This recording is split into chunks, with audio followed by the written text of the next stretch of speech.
महामारी ने त्रस्त कर दी है। लेकिन यदि भारत भूमि में इस पीएचई कर्म को एक विशेष व्यवस्था मिली होती तो सबसे प्रथम इस बात की गारंटी है कि कोरोना जैसी कोई भी महामारी धरती पर जन्म भी ना लेती। अगर आप संसार में सैनिटाइजर के क्षेत्र में सर्वोत्तम सैनिटाइजर को देखना चाहते हैं तो वह यही पीएचई कर्म है।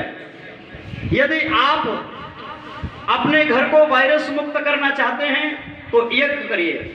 यदि आप अपने आप को अंतर्मन में शुद्धता और पवित्रता, मन वचन कर्म की पवित्रता चाहते हैं तो यज्ञ करिए।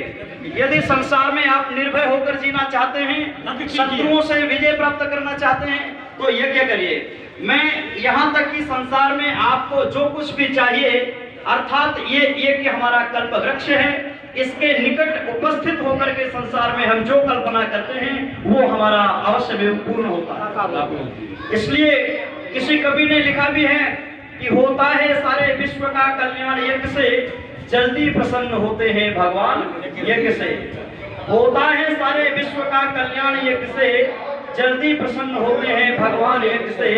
ऋषियों ने ऊंचा माना है स्थान यज्ञ का, भगवान का ये यज्ञ है भगवान यज्ञ का। होते हैं दूर संताप सब संसार में यज्ञ से, होता है सारे विश्व का कल्याण यज्ञ से। सुखी बसे संसार सब, दुखिया रहे न कोई, यह अभिलाषा हम सब की भगवान पूरी होए।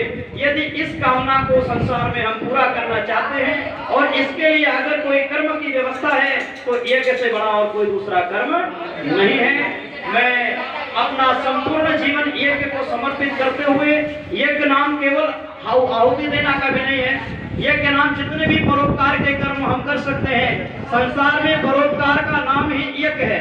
यज्ञ और परोपकार दोनों एक दूसरे के पर्यायवाची शब्द हैं। मैंने जब से अपनी सुध संभाली, जब से मेरे अंतर्मन में चेतना जागी है, मैंने अपने जीवन का एक एक क्षण, एक एक मिनट यज्ञ को समर्पित किया है। और आज मैं पूरे देश में ही नहीं बल्कि भारत, पाकिस्तान, चीन, नेपाल, बांग्लादेश, भूटान, श्रीलंका, म्यांमार, अफगानिस्तान, पाकिस्तान, कुल मिलाकर के दक्षिण एशिया के 10 देश हैं।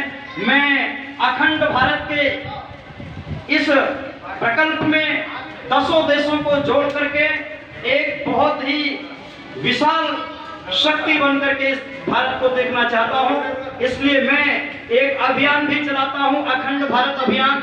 अखंड भारत अभियान अर्थात भारत, पाकिस्तान, चीन, नेपाल, बांग्लादेश, भूटान, श्रीलंका, अफगानिस्तान, पाकिस्तान और बर्मा, ये 10 देशों को मिलाकर के जब हम एक सरकार, एक नक्शा तैयार करेंगे तब जाकर के हमारा ये देश अखंड भारत कहलाएगा।